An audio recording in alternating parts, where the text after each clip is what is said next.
I just recently realized how little attention I was really giving to PLSX. So you guys have heard me talking about that recently. And I did a poll. I think about 900 people answered. And I said, you can only pick one. And it was like 52% Pulsex. So that's really close. That's 40. That's the closest numbers I've ever seen in the history of the project. And so that's really curious to me. But I also want to know, maybe Walrus or somebody can explain to me. I actually don't even really know how incentive token gets created in the very beginning. How does the first batch get put out there? Yeah, I mean, from my understanding of the incentive token, it's going to do one incentive token per second, right? And it's just going to be constantly inflating from there. So it's not going to be any batch that gets put out. It's literally from launch, it's going to be zero, and it's going to start inflating one incentive token per second up to 31 million in a year, right? Based on how many seconds are in a year. And then over time, it actually becomes deflationary because the second year it's out, it gets another 31 million. So it's essentially doubling the size of the bag. But then the next year after that, it's another 31 million that gets added. So it's only 93 million at that point in time. So you've only added a third of the position. And then same thing over time. So it actually becomes more and more rewarding over time to actually hold on to the incentive token. Beautiful tokenomics, my friend, beautiful. And you know, Richard Hart wasn't going to let that one slide and let it go easily. So the incentive token is definitely not something for anyone to go sleep on. And that's kind of how it goes. But it actually starts at zero in the very beginning. There won't be any. And then it starts at one incentive token per second from there. If I'm not mistaken, and Walrus can confirm this, it's only given to the bridged in pairs. Is that correct, Walrus? Like with like EHEX, PHEX, or something like that? There's a couple of cool things about the INC.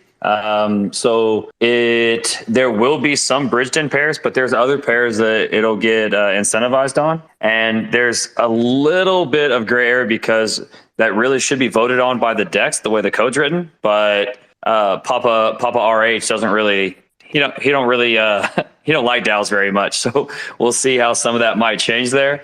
There are a couple of interesting things about the incentive token that are, I feel like I've actually like trolled the community because everybody's like, no, there's going to be secret game theory. And I'm like, guys, shut up. No, it's not. It's just what it is. Turns out there's actually a little bit of secret game theory. So now I got to eat crow. So if you actually look at the code, there's a couple of things. One is that there's a stake function, which I don't think will end up being used. But what there is, and there could be used, is that there's also a public call function that burns the incentive token. Yes, sir. So what's interesting about that is there's nothing that does that ornately in the DEX, but the coin that thou shalt not speak into existence has shown some interesting properties about communities building on top using that burn function. So one of the things that's interesting about the INC token, besides the fact that there'll be some cool stuff where it gets incentivized with like pairs of itself, and that's one of the ways you can give it value. So you can say like the PLS ink pair gets incentivized with extra ink. And so one, people will provide liquidity in the pair that gives it value.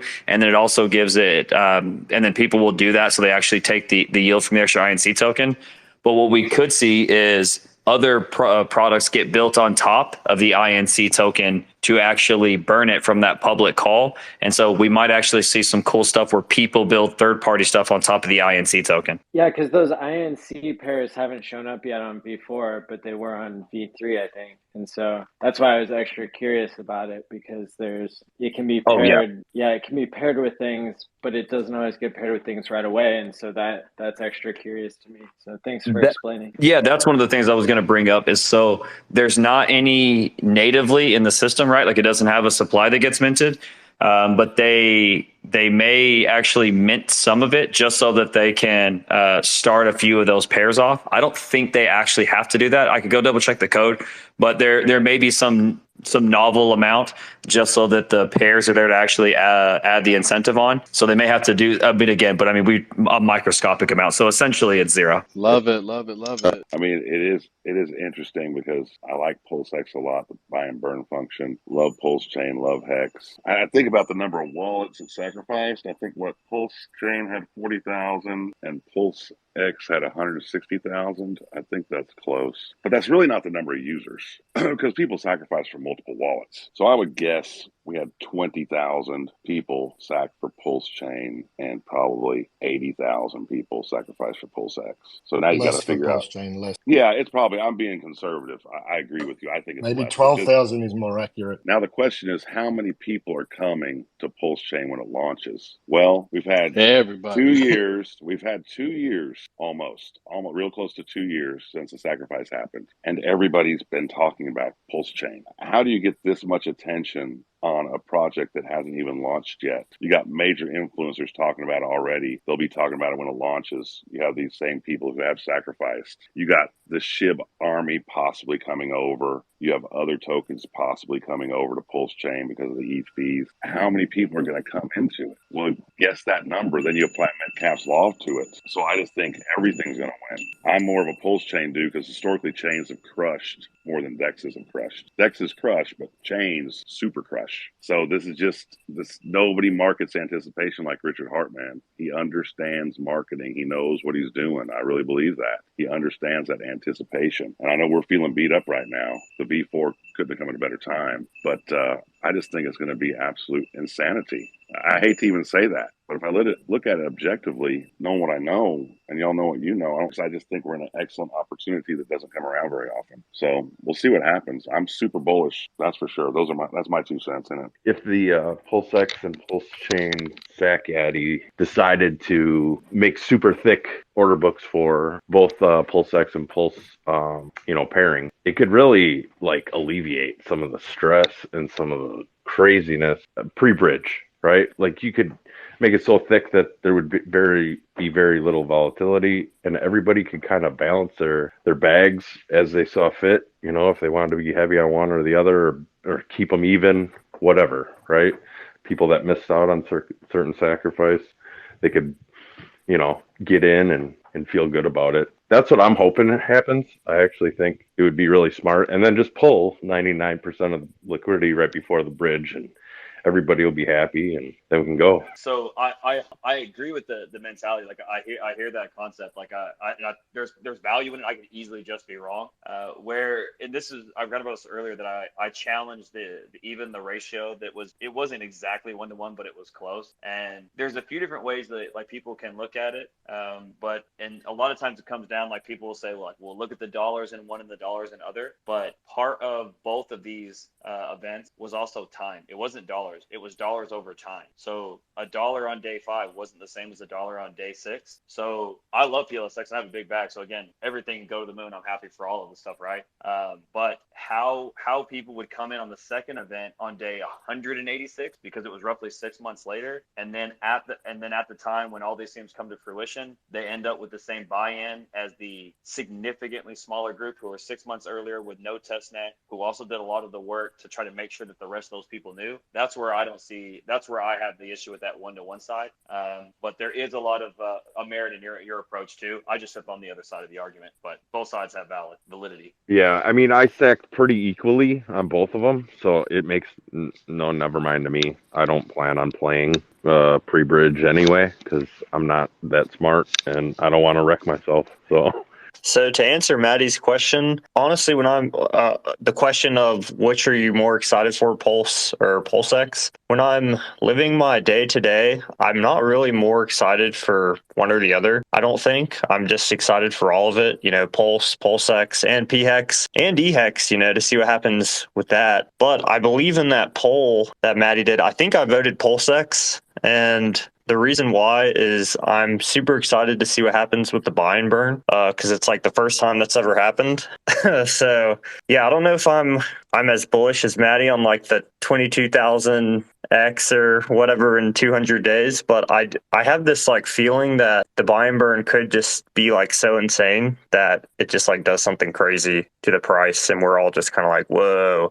So I am pretty excited to see that happen. So there's a few of these like burning and a few of these extra things in the INC contract that could add some like cool third-party stuff down the road. But as far as kind of like what we've got that's relatively set, the likely big value add is that you incentivize pairs that include it. So So if the emission rate is like 1 per second, but if you give, say, like a 5x emission on like PLS and ink, then what you end up doing is you give people a reason who are providing liquidity in other places to then keep their ink, because then they can put it in this pair and generate a lot of it, right? So you see similar mechanics on like Cake, Spooky Swap with the Boo and XBoo. So there's a few of these other Uniswap like derivatives and forks where you can see some of that game theory play out. The other is that, again, when these things start like small and with extremely small values, you can get some like maybe the chart for a long time doesn't play out well, kind of like Cake, where you see it kind of has this rounded top to supply.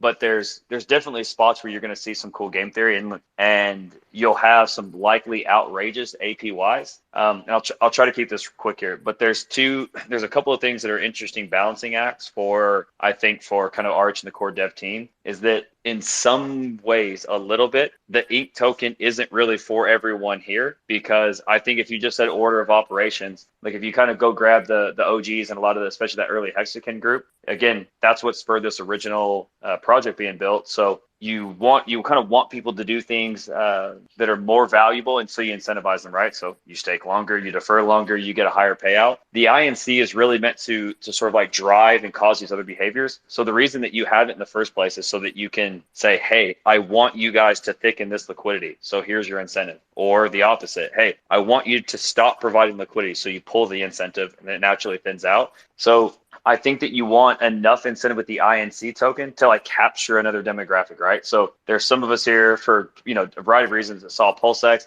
buy and burn, and they're like, they hear K4K, they're spun out, they love it, right? There's like a narrative and a draw. And then there's like, again, like there's hexagons, right? So like if you listen to kind of that OG group of hexagons, you don't hear them talk about, hey, I just jumped into XYZ liquidity farm. Like that's not what gets them, that's not what gets them hot and bothered. They have a different, different worldview, and they look for different things. So if you were around for like both of those two sacrifices in those events, if you listen to the Pulsechain one, it was very like hex centric as far as an ideals. If you listen to the Pulsex one, partly because the community had grown, but you could hear that mentality. There's a lot more of the, for like Richard, like that degen, pancake swap, BSC, like what's the APY is going to be like, where can I put yield farming? It was a different demographic. And so there's I think a balancing of power in not wanting to draw too many people away from things that are easier for them, while also wanting to give that other demographic their narrative, their audience. And so I think that the INC is kind of caught a bit with a balancing act. Yeah,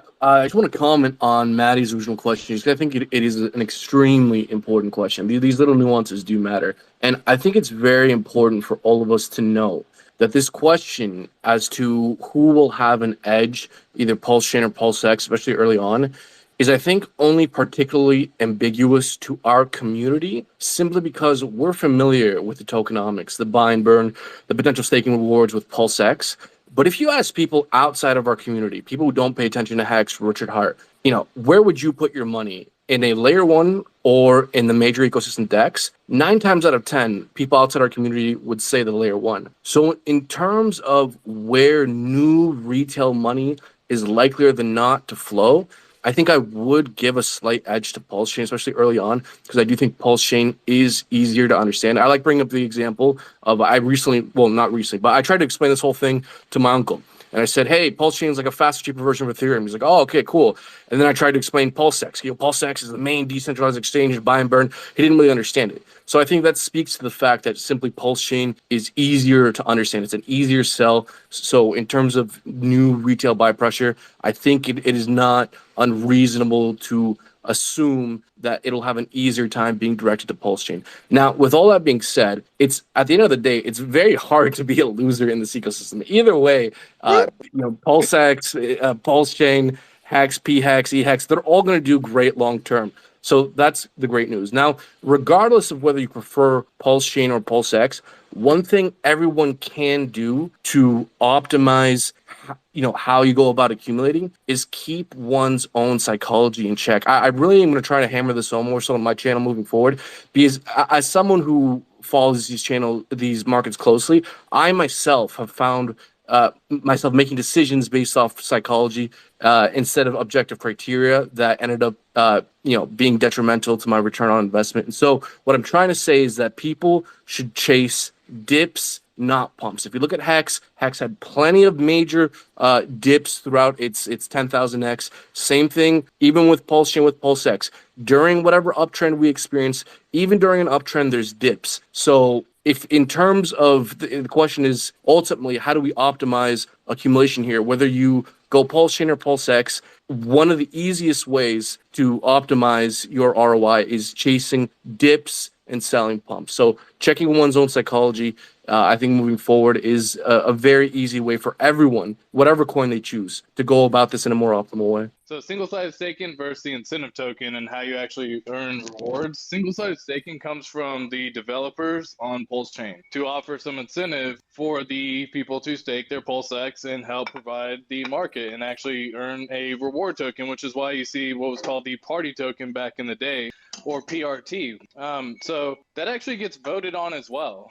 And until it actually gets voted on, it's not possible to see it at this point in time. So correct me if I'm wrong on saying any of this, Walrus or Maddie or anyone who's out there, but I'm pretty sure that we won't see the single-sided staking for at least the first 30 days. So what are y'all going to do in between of those 30 days? Because I know single-sided staking is a beautiful thing. You don't end up being susceptible to impermanent loss while at the same time earn some reward. Beautiful thing, right? But it is different than earning the incentive token and yield farming and providing liquidity. I've kind of heard of it both ways, where you do suffer impermanent loss and you don't. And so I would urge everybody to be very careful if there are situations where you're staking something and it sets you up for impermanent loss. I've decided I'm not doing much on launch. When I first came into the community, I'm like, yo, I'm a ratio trade. I'm gonna do this, and that. And after talking with everybody and hearing everybody's side of the story, I'm like, man, I'm just gonna sit still. Like, I'm gonna wait it out. I'm nervous about this whole launch, man. I know a lot of y'all are ready. I'm not. We'll see what happens. You guys think it'll be a stealth launch, or is he gonna give us a week or so? Stealth. That's my vote. Oh man, I'm terrified. That's a great question. What does everybody think? Yeah. I'm of the belief that we are going stealth. He's given us the final warning on V3. He has said that it's going to be the final warning. I'm a big believer that he's going stealth. One, because he doesn't want people to play the price. Like, he wants to protect his baby, and that baby is Hex. So he doesn't want people to game the system by trying to, put a quick bag in just so it gets duplicated so they can dump it when it launches. It doesn't make sense. He's too smart of a guy. He's playing 4D chess over here, Oh, yeah. So yeah, I think we get stealth launch. What would you play on the first 30 days? I think going back to the original question, maybe I missed the explanation of it, but what are we talking, like the first 30 days, 60 days of Pulsechain, Pulsex, type deal? So I think an easier framing is, so one of the issues that we have is like Maddie brought up, like we want a DCA. We're not really traders, and those are really the same thing with just, it's a mind state, right? So the lens that I think is easier when looking at either the ratio trading and what is kind of still ratio trading between all these assets, right? It's a lot of it's, in a lot of ways, many of us are like shuffling our bag around the percentages we want, right? So like when we're talking about these prices between these other assets, we're not just saying like, hey, which one is going to cost what? But in a lot of ways, like if you're, a really heavy long-term Hex player and you got liquid bags, you're probably, and you didn't go as heavy as you wanted, maybe you're basically looking at moving your percentage around. So a lot of us are shuffling sort of our, our ratios around of our own bag. And so if you're trying to look at these ratios, like what's a ratio of PLS to PLSX that makes sense? Well, again, we've got some of these things to look at, but these things are hard for us to abstract and think mentally. But what's easier, I think, for most of us is to look at it like it's a sports bet. So if you say the ratio of Pulse and Pulsex is 1-3, right? Okay, so if I'm looking at now buying, what that ratio says is this is a bet that says Pulse has to outperform Pulsex 3-1, or it's not worth the buy. And that to me is much easier rationale for people than trying to do this like, okay, it's $1 and it's 30 cents. And if it goes like that's just not good mentally. Like humans don't do that well, but we are good about odds and betting. Like that stuff makes it simpler. So when we're looking at, say, you have your first $1,000 in your DCA, if you look at the cost of these things, think about them as a ratio, and then think about it like you're betting sports odds, right? So, okay, For $1,000, I can get twice as much Hex as Pulse. Okay. All right. Do I think Hex is going to outperform Pulse 2-1? Okay, great. That's what I want to do. And so that helps, I think, with trying to like distribute that DCAs as you want to load up your bag. And then the other side of it is whenever it comes to making one of these trades, what I always like to say is I don't make a trade because I think it's a good idea. I'm willing to make a trade when I think it's stupid to not do it. So again, I'll use Maddie's example. So he's like, hey, it starts at 1-1. Do I want to make that trade? Do I know which one's going to outperform the other one? No, that's stupid. I'm not making that bet. 3-1, that's probably a decent bet. I don't make decent bets. That's not worth my time. I'm not that smart. Those aren't the bets I make. But if you tell me I can get 10,000 for one, like again, the ratio got out of hand. Okay, I'm not smart, but I'm smarter than that. I can take 10,000 one, and I don't even care which asset is which. If you'll give me 10,000 of any of these things for the other one, you can have all of them you'll take, right? So when it comes to looking at these ratios, in your head, think you can set yourself some